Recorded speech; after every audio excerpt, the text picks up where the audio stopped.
أعوذ بالله من الشيطان الرجيم. بسم الله الرحمن الرحيم. وأصلي وأسلم على محمد بن عبد الله الذي اختاره ربنا واتباه وأحبه وارتضاه وعظمه وكرمه ورفعه على من سواه صلى الله عليه وسلم وعلى آله وصحبه ما سجدت لله جباه. السلام عليكم ورحمة الله تعالى وبركاته.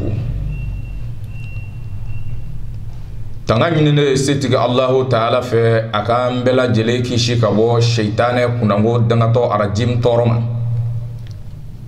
أن ينسنزلين كوفي نسيتي الله تعالى تقو بركمين masa min be hine ani masa hine baga kan neman kishi chaman ba nyini ala fe ako jidi abdallahi deka noye muhammadu sallallahu ta'ala alaihi wa alihi wa sallam muhammadu mi ala ya sugandi ka kerengere ka kanu ka bonye ka korota dafen besafe ala ka nema ani ala ka kishi obini nabiman sanma inka ana somo sanma ana ka saibaw ani anofe tugu baga nyuma be fokata se ambitan jo ala nyefe domi amanga foli nyashin an fle baga nan la me baga bela jelema kaw foni islamiya foli kaw foni badaya foli no ya ala ka kishi ani ala ka nema anaka barika ubi ambela jeleka o ko temene ko fe ambi foli kerengere ani jugo do ali waliman do ani barka dali ko nyashinga kaido rohima no infaye ani karamogo asayidi Sherif Usman Madan Haidara ka demaya befo ka shirifula duba befo ansar chekele muso kele bi jien yoro anga foli ba be ananga dugo silame nyuma chekele muso kele bi yoro anga foli nanga dugo ba be Sherif Usman Madan Haidara ka kalandendo Kasim Muhammad Traoré Burkina Faso Bobo Dulaso ambi fe ka kuma Qur'ana aya do de kan ka detail ni wala do di aka manamna ni Allah ta'ala ya fo aka Qur'ana bakono suratul mumtahanana ayatan ani ayatan fla Bismillahirrahmanirrahim ya ayyuhallazina amanu iza ja'akumul mu'minatu muhajiratin famtahinuhunna Allahu a'lam bi imanihinna fa in alimtumuhunna mu'minatin fala tarji'uhunna ilal kuffari lahunna hillun lahum wa lahum yahilluna lahunna wa atuhum ma anfaqu wa la junaha alaykum an tankihuhunna iza ataytumuhunna ujurahunna wa la tumsiku bi ismil kawafir wasa'alu ma anfaqtum wal yas'alu ma anfaqu zalikum hukmullahi yahkum bainakum wallahu alimun hakimun. Alako ya aw mu'minun liman yara ni mu'mini muso nana awma o boli bato lama ka bomman kana madini ko ayu jarabi ako seke ko ala de bu kan limaniya do kunga naya don ka fo tiere la seke ni jarabili kofe ko limana jo muso do ko aka no sigi kata kafiruma o mumini muso nunu ti daga kafiri chewe wa mumini chere fana ti daga kafiri muso yi ko aka che nunu kafiri chew son o ye dépense minnu kɛ o musow la a y'o sege k'o di kafirikɛ ninnu ma ko nka jurumuti aw mumini cɛw kan n'a ye muso ninnu ka furu nafolo d'u ma ka ban a k'u furu ko nka a kana sɔn k'u minɛ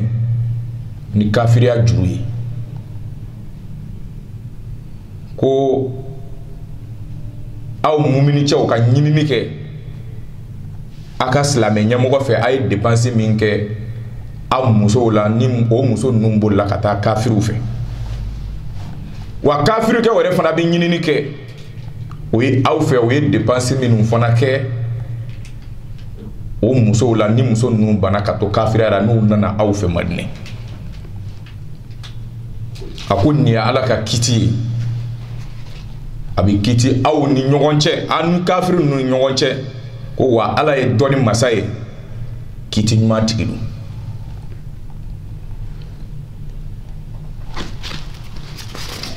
o kuma na kuranɛ kɔnɔ sisan ni aya ni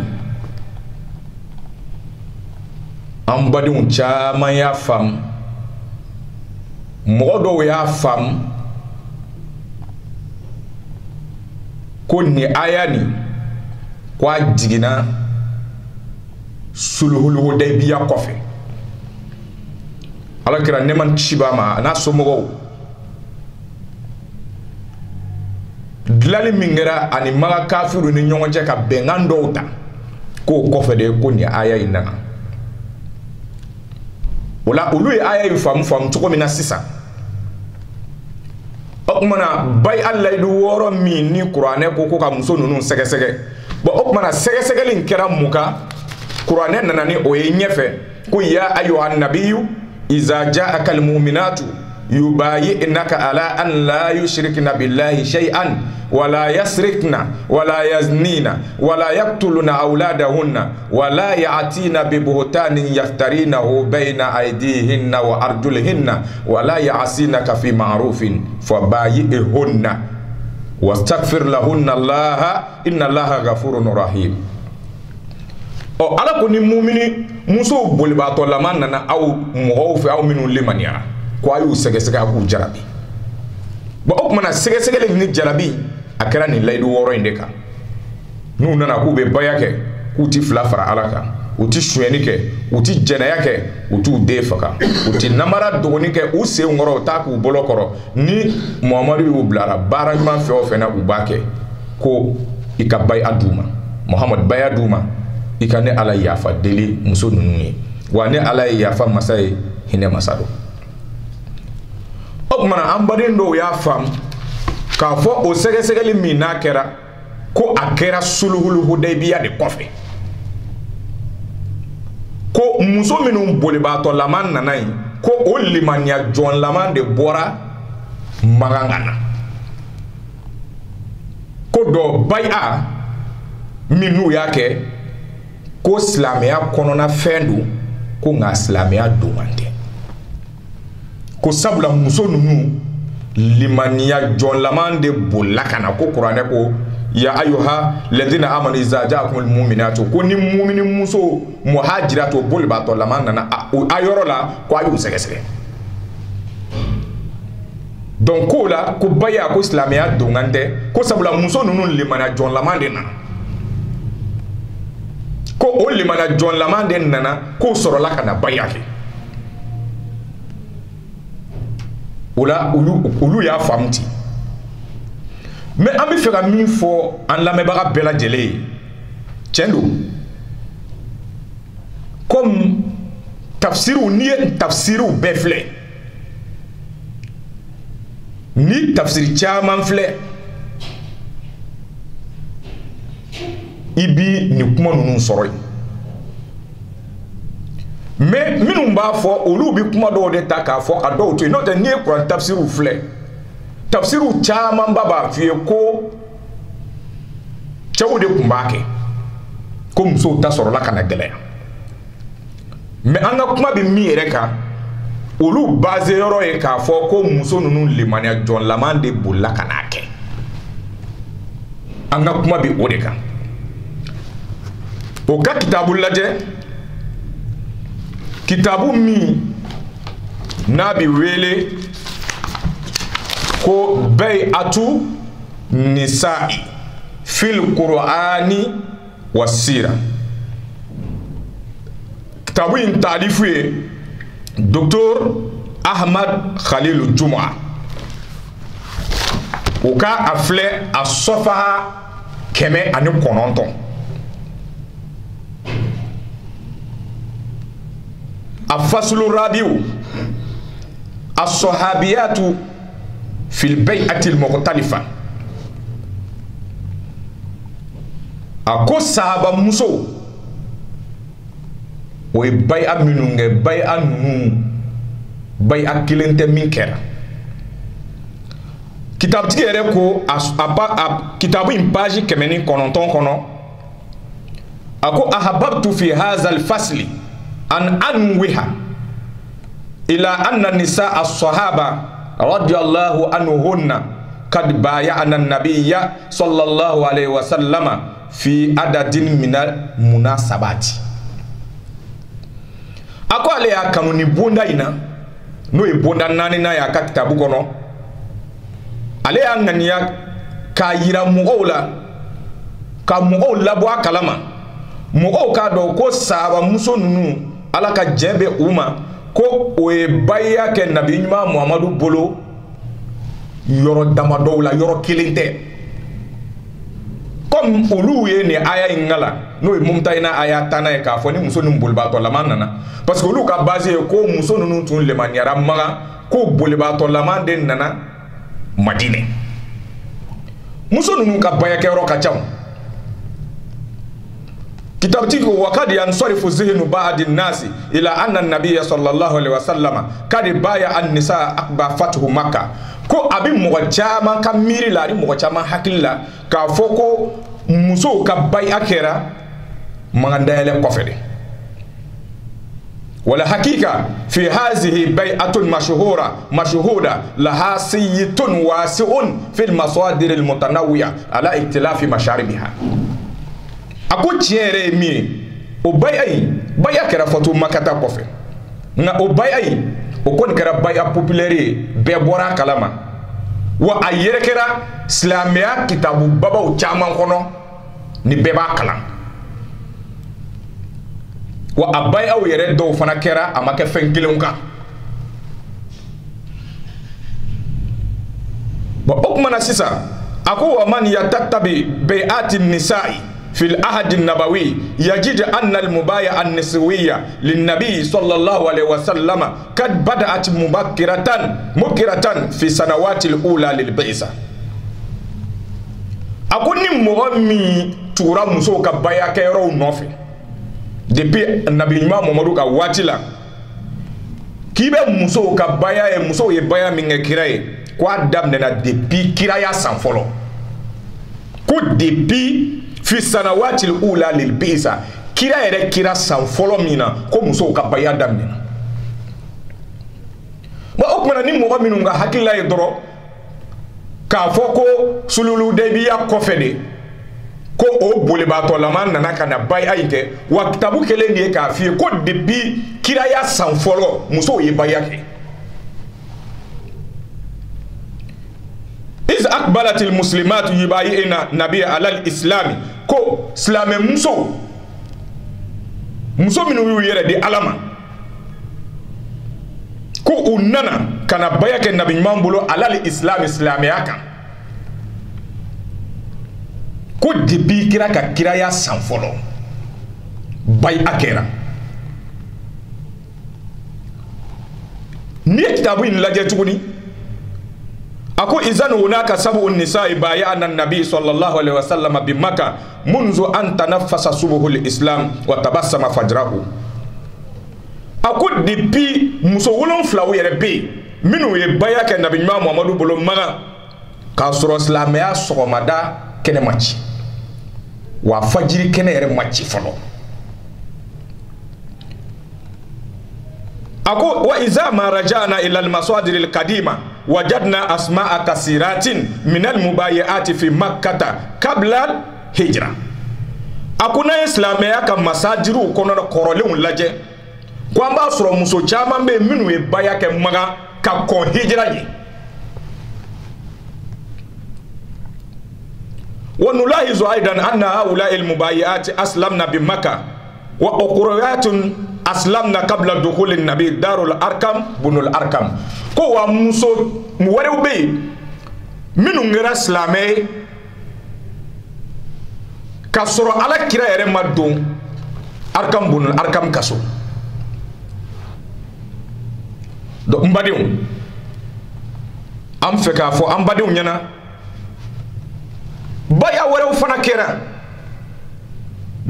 وفي نهاية مطاف الدعوة المحمدية بمكة كانت بيعة أخرى للنساء في العقبة الثانية تلك البيعة مشهورة في عالم السيرة النبوية التي رواها سيدنا كعب بن مالك الأنصاري رضي الله عنه وهو ممن شهد بيعة العقبة وبايع النبي صلى الله عليه وسلم بها يقول كعب يصف جانبا من ليلة العقبة ومشاركة النساء فيها مبدئ akon ala kira Muhammadu aka wele dal laban maga aka maga ka wele dal laban yoro fana na muso nana baya kɛ in fana tuguni o baya in fana o jɛnsɛra silamɛya kɔnɔ silamɛya kitabu caman bi o dɔ n'an b'a fɔ ma ko bayatul akabatul ula ani bayatul akabatu saniya muso yera o la muso olu bɔra Madina de kana baya kɛ kira bolo Maka mais ni mɔgɔ minnu ko non ko muso ninnu limaniya jɔn laman nana ko a b'o kala kuranaya la ko ala ko ni muso ninnu limaniya jɔn laman nana mais mankan ka weleda laban yɔrɔ la mɔgɔ minnu bɔra Madina kana baya kɛ kira bolo musow tun b'a la olu kɔni ma bɔ mankan kan na olu bɔra Madina de kan o la mais u ka kumaw baselen bɛ min kan ko muso ninnu limana jɔn laman de nana ko o la ko k'a fɔ ko baya islamiya donga ye ko non ko mɔgɔ ninnu limana jɔn laman de nana ko dɔ ko o limana jɔn laman nalen k'u sɔrɔla ka na baya kɛ n bɛna muso d'a ma f'u k'a dɔn muso minnu nana baya kɛ kira yɛrɛ bolo fɔtu makata la ni kuranɛ aya n'an bɛɛ b'o kalan n'an b'a tafsiriw kɛ n'a ye musow tun b'a cɛra minnu tun ye kafiri musow ye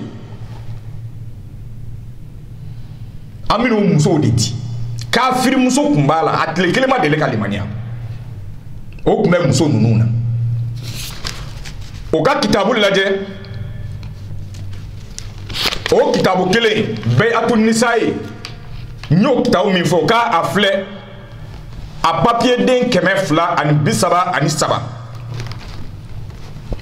أقول لما كان يوم الفتح الأعظم لمكة المكرمة حرسها الله فتح الله قلوبا لأناس لم تكن تظن أنها ستغدو من الطائفين والقائمين والركع السجود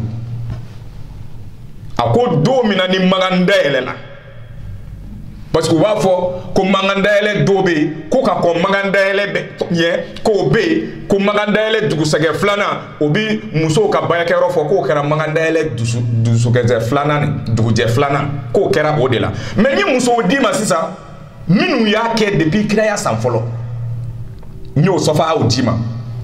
musow bɛ minnu y'a kɛ depuis silamɛya sɔgɔmada kɛnɛ ma ci a fajiri kɛnɛ ma ci n tilala ka musow d'i ma fana muso minnu y'a kɛ tuguni kira ka weleda laban maga bon an bɛna muso wɛrɛw d'i ma sisan kitabutigi y'o de fɔ a ko magandayɛlɛ don maga min n'ala y'a kɔlɔsi ko magandayɛlɛ don yɛrɛ ko ala ye dusukun mɔgɔ dɔw dusukun dayɛlɛ mɔgɔ minnu yɛrɛ tun b'a miiri fiyewu k'olu bɛ se ka kɛ alikaba tawafukɛlaw ye olu bɛna se ka kɛ jɔbagaw ni selibagaw ye alikaba kɔnɔ ni mɔgɔ minnu ko mɔgɔw limaniya jɔn laman nana kitabu min bɛ k'o f'i ye a papier den 237 ko ala ye mɔgɔw dusukun dayɛlɛ magan dayɛlɛ don mɔgɔ minnu ma miiri fiyewu k'olu bɛ se ka kɛ alikaba tawafukɛlaw ye o bɛ se ka kɛ jɔbagaw ye o bɛ se ka kɛ selibaw ye sujudubenbagaw ye alikaba kɔnɔ wa fi zalika al-yawm al-majid fataha Allahu ala bayt Sufyan fa amana iman al-muhibbina wa kadimatul usratu sufyaniyatu mubaya'atan rasulullahi bay'ata sidiki wal iman wal haqqi ako o magandele doina ni domba ina ko alaye dayeleli ke Abu Sufyan ka duyi Abu Sufyan ka du ko alaye dayeleli ke ay alimaniara ala kanba o kan limaniya tora wa ka demaya nana fana kana baya ke kira bolo tiɲɛ baya ani limaniya ani tiɲɛ yɛrɛ kan ibn Asir ko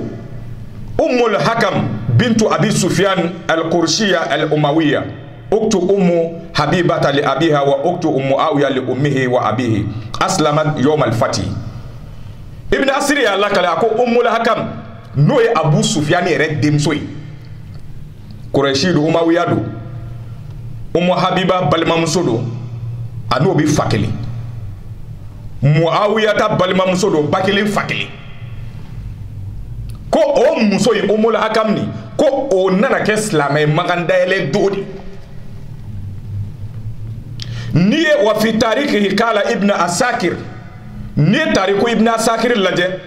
ale ko Ummul Hakam bintu Abi Sufyan uktu ummu Habiba li abiha wa uktu Muawiya li abihi wa ummihi ummu Hindu bintu Utba adrakat Ummul Hakam an-nabi sallallahu alayhi wa alihi wa sallama wa kanat mimman aslama yawm al-fath wa bay'at rasulullah wa hakkat an akhiha. Ibn Asakir fana ya fo ako Ummul Hakam mi Abu Sufyan demso ye Ummu Habiba balmamso do Muawiya ta balmamso do bakelen fakelen abaye Ummul Hakam bade Hindu bintu Utba ko o kera silamɛ magandɛrɛ yɛrɛ dodi wa ko a ye baya kɛ kira bolo o don kanat Ummul Hakam zawjatan lis-sahabiyi al-jalil Iyad bun Ganam al-Fihri. Ummul Hakam yɛrɛ a cɛ de ye sahaba ba dɔ ye n'o ye Iyad bun Ganam ye Fihri ye a cɛ de tun ye ale ar-rajulu salih al-jawad a cɛ tun ye mɔgɔ ɲumanba de ye fɔnisiri kun don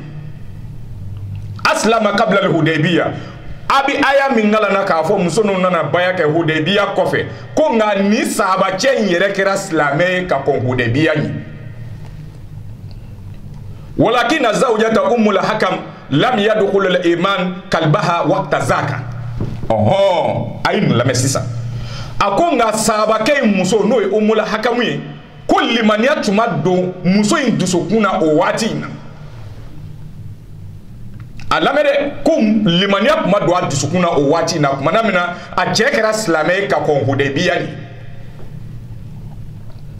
wa asarati an tabka ala shirkiya ko muso nin y'a a préféré ko a bi to a ka filankafuya n'a ka kafiriya kan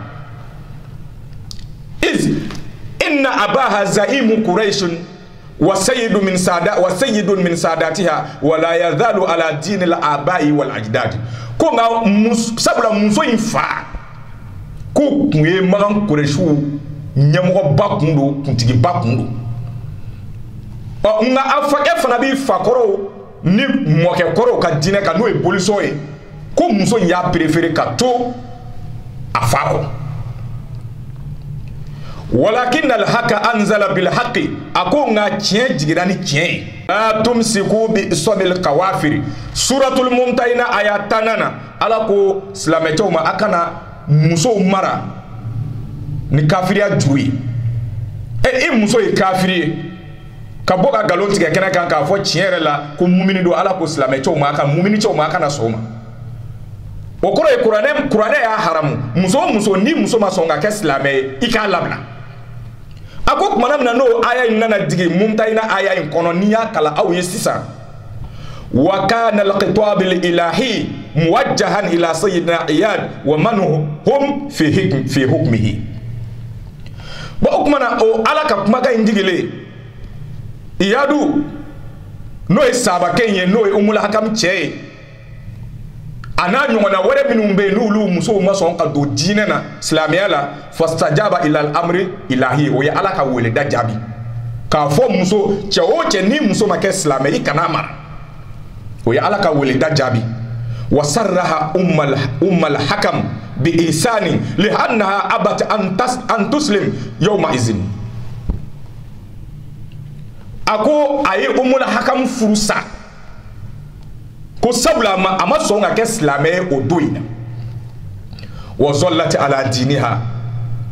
muso in tora a ka kafiriya kan a cɛ y'a bila ko parce que a ma kɛ silamɛ ye parce que n bɛ ka nin kuma in caya mun kama o ko mumini musow de bolibaatɔlama nana baya kɛ k'u bɛ limaniya jɔnlama de nana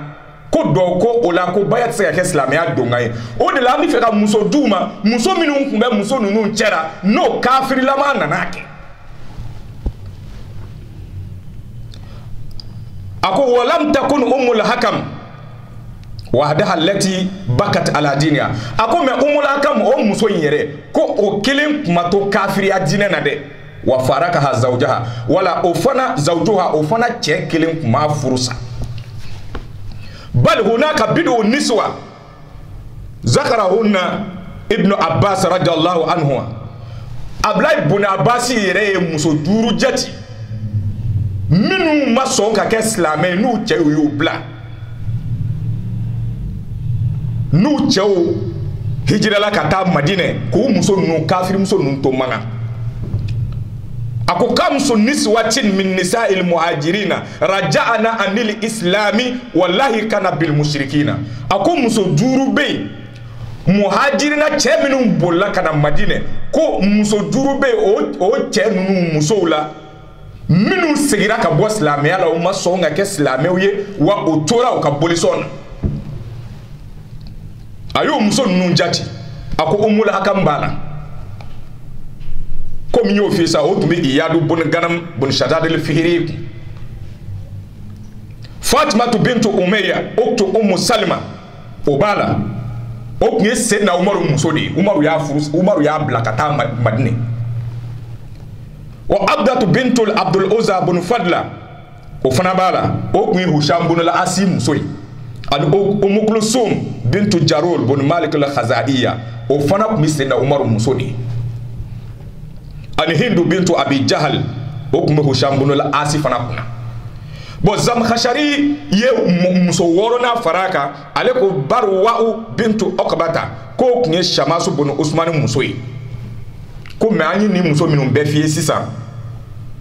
fo atahum nabiyyu muhura nisaihim min al-ghanima o taale kɛlɛyɔrɔ la nafolo sɔrɔlen ko kira ye ni sahaba cɛ bɛɛ muso ka furu nafolo sigi o cɛw ma parce que muso ninnu ma sɔn ka kɛ silamɛw ye komi kuranɛ y'a ɲini cogo min na kira ye o silamɛ cɛ ninnu muso bannen ninnu ka furu nafolo d'u ma kɛlɛyɔrɔ nafolo la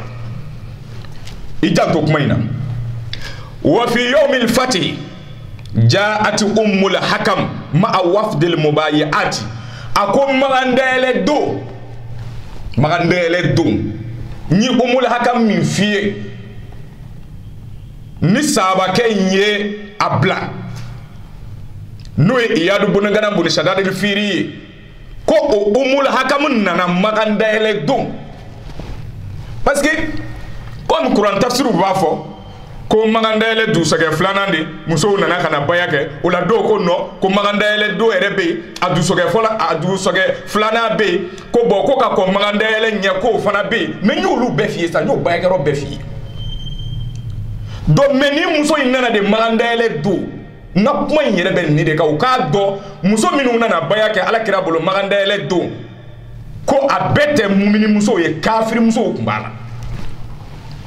parce que olu tɛ fɛ a tafsiri ɲɛɲini k'a faamu a bɛɛ ti mumini musow ye ummul hakam ne m'a f'i ye sisan ko a y'i ban a cɛ y'a bila n'o Iyad bun Ganam Shaddad al-Fihri kitabu in k'i ma wa fi yawmil fatih ja'at ummul hakam ma'a wafdil mubayi'at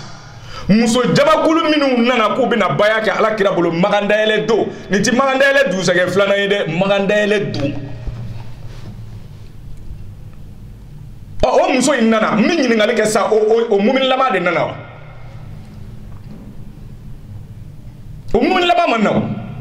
a kafiri muso lama de nana maga minɛna don min na fo kira taar'u sɔrɔ maga o lon de maga muso nana muso jamakulu minnu nana baya kɛ magandɛlɛ la ko ni muso in tun b'u cɛla ye wa nuzimati fi idadi sahabiyat mais u y'a jati a ye baya kɛ ka ban a jatira ka fara silamɛ musow ka sahaba musow kan donc o kumana an bɛ fɛ k'a fɔ an badenw ɲɛna muso minnu nana baya kɛ a bɛɛ ti lemanajɔ ye kafiri musow b'a la o ka kitabu filɛ n y'a fɔ a ye kuma daminɛ na bay'atu nisa'i fil qur'ani wa sira ta'alif docteur Ahmad Khalil Juma a papier den 200 sofa 200 ani 37 ka taa sofa 200 ani 34 ani 4 ni ala sɔnna an bɛ ɲɔgɔn sɔrɔ siɲɛ wɛrɛ an bɛ dugawu k'an baden bɛɛ ye hakili ɲuman laban ko ɲuman ala k'a dan n'aw ma wassalamu alaikum wa rahmatullahi ta'ala wa barakatuhu